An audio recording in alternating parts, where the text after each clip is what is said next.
When I was younger, I was really into photography. I was really into setting up photo shoots with friends, and I would do their hair and makeup and dress them up and do all these magical, kind of whimsical shoots. I think that was my first taste of wanting to put visual to something. Then once I started really writing music and making music, I was like, okay, I see how the two fit together, and I'm really obsessed with both forms of art. How do I blend the two? So naturally, I just was really interested in visual art. Every time I would write a song, I would immediately see a music video in my head. I knew exactly the story I wanted to portray on camera. Directing is something that I definitely had to step into. It was probably the hardest role for me to step into because I was so shy. What I was trying to achieve with K through 12 was showing the growth from kindergarten all the way through 12th grade and make sure that every song had a visual so that you can clearly see from beginning to end the story and follow along with the character. I had to cover a lot of themes that were heavier. Life isn't just rainbows and butterflies. I think it's really important to be able to express those darker, more real and honest emotions and storylines that aren't expressed very much in pop music.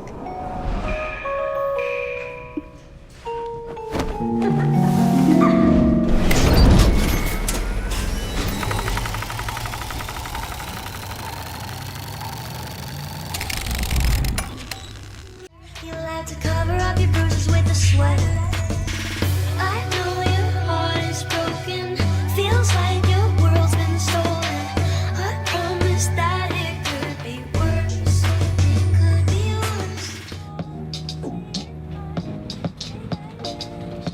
worse. We started the album process right after Cry Baby was released. So we started directly after. Directly after. While you were on tour. Yes, when I was on tour, we were able to kind of mesh our creative process together, or like our writing process. While he worked on, the drums, I would be in the corner working on the lyrics and melody, just like trying to find melodies and singing whatever melodies naturally came out.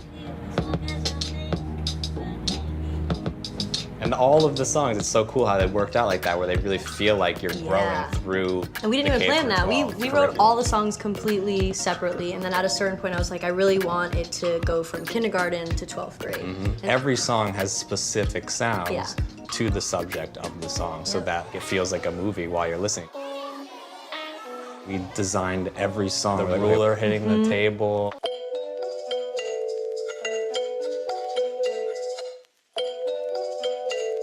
Writing things down. The sound of the engine turning on. Yeah, the bus, the door opening on the bus, and the windshield wipers. Yeah, all of those sounds. All of it, just made them all into they're the drums, basically. It's like kick, snare, and then maybe a hi-hat, and then a bunch of weird sounds like that. I tried to make you listen, but you want it your way, right? I'm so excited about that stuff. I feel like that's special. It is very special, and also the way we went about it was so natural. We were just finding these sounds as we went, and I would just write down these titles that fit in with the theme of school, and I would just pull whatever title fit the sounds that we were finding in that moment, and it really just, everything just worked out so well.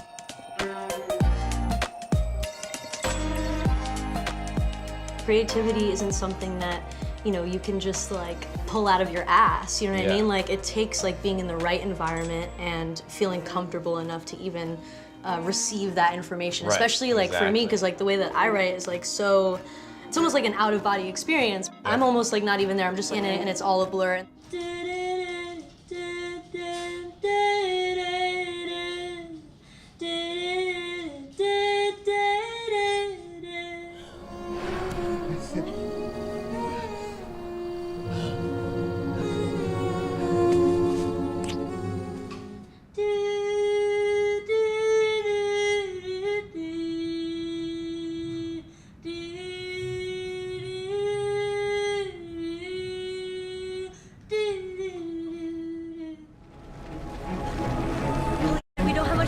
Too high up. We need to jump. Right now, on the count of 3. If we jump, we'll die. Fear of death is irrational right now, Ben. Either we die in a few minutes, or we attempt to live right now. Okay? Afterwards, we'll listen to it and be like, did we just make this song right now? Same. Like, it's just all a blur, and then we're done. Yep. And then we listen to it, and we're like, oh my God. We're like, what? What? Like, And then we listened to it 8 million times in the car on the ride home. Yes, literally. The minute that I finish writing the song, I can immediately see the video. And if I can't see the video, I usually don't use the song. I think with audio, it's nice to be able to just get that one sense, but to add the visual, you're adding another sense, and that helps people experience the story at a deeper level.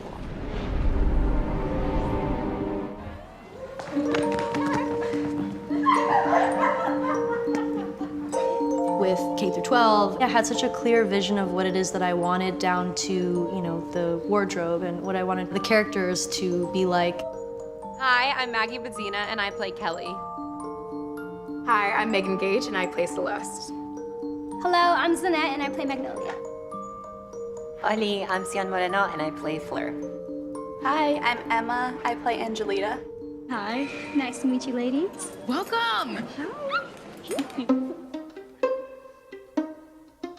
As an actor, when you're approaching a character, you don't want to think about all the things that are bad about her. And although Kelly does a lot of things that are not kind, it's out of a place of insecurity. Exactly. Stop.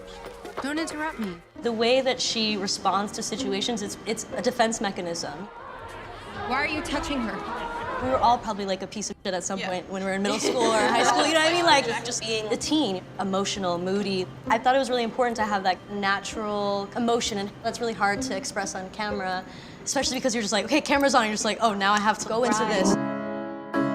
I felt a lot of similarities to Fleur, especially when I was her age. I was going through a transition in my life, and I was picked on a lot for not looking a certain way or not being a certain way, and really felt where she was coming from in that way.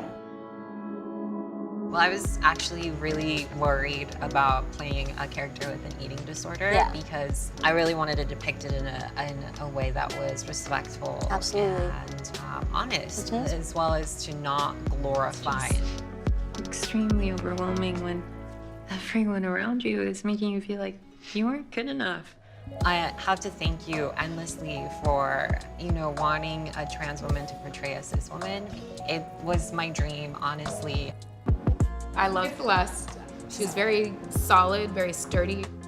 I appreciated being able to revel in the fact that she gets to be unapologetically type A. There's no one listening to me. Guys, the ball is floating away. I feel like I have a Celeste in me, but I'm also trying to play it cool. So I'm just like, I'm not uptight, guys. I'm so down for anything. And that ownership over her personality, I think, is what I appreciate the most about her.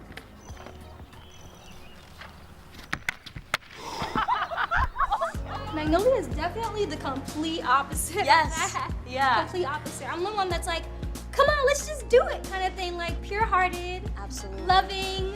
Oh my God, I love Goofy, being her. silly, It's very me. lighthearted. in so many ways. What's that? I think it's a love letter. A love letter from who? I had a lot of fun playing Angelita. She was a slight version of my online persona, Alita. Absolutely, yeah. So it was I got to actually bring her to life. She was just such a strong, bit dark, So it was fun. Just a little. Just a very, great friend for Crybaby Absolutely, during this whole part. really Crybaby's a rock to lean on. You ever wonder who we were to each other in a past life? Oh, for sure. Probably had hundreds of lives together. This was my first film. To be able to push myself past those boundaries of showing so much emotion in front of a crew. I didn't think I was going to be able to do that. Yeah. But then, with the help of you, I just overcame that and pushed myself. It was super important to put all of my anger out on camera because that was the exact emotion we needed to display. I would yell really loud right before she was doing the knife. Yeah, the knife trick.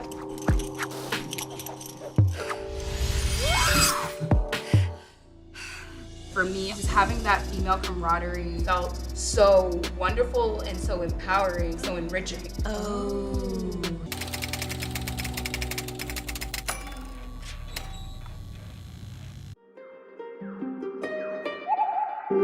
History, yeah, there's a lot between you and me. So well together because when I do hear your music and when I get the narrative, I do start to visualize hair. And that was the first thing that I thought of. And that was one of my favorite moments of shooting the whole movie because we had talked about it for so long. And I was watching the playback and I literally had tears.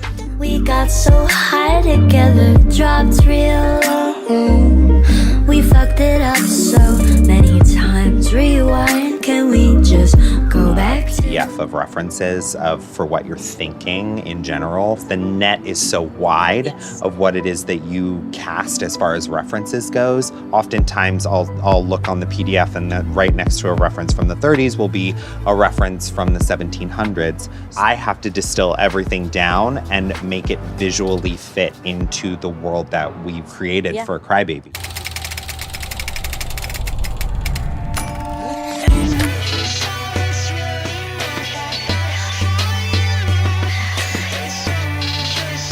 It's important as an artist to either share your own personal experiences of how you internalize things, how you feel, or the world around you, or the world that you're trying to create. Intuitively, I felt like it was my purpose in life to talk about subjects that were heavier, but that were important to discuss through music, because music is like therapy. It can not only receive a lot of healing by listening to music, but also creating music, just like any other art form. My goal with making the film was to show how school can act as a parallel for life, and at the end of the day, I'm really happy with K through 12, and I put my all into it.